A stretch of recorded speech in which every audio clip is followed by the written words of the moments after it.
मला पण आवडते का फुग्यासारखी टम्म फुगलेली कांद्यापासून बनवलेली कचोरी. चला तर ही रेसिपी तुमच्यासाठी.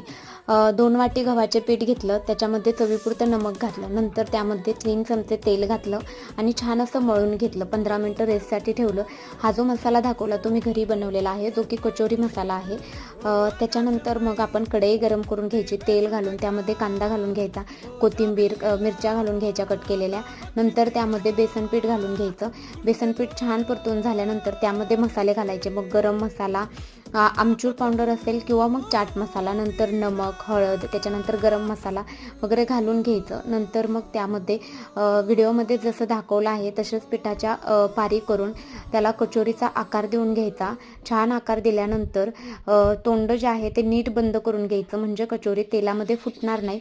आणि छान अशी तळून घ्यायची. तळताना ना मंद आचेवरतीच ठेवायची.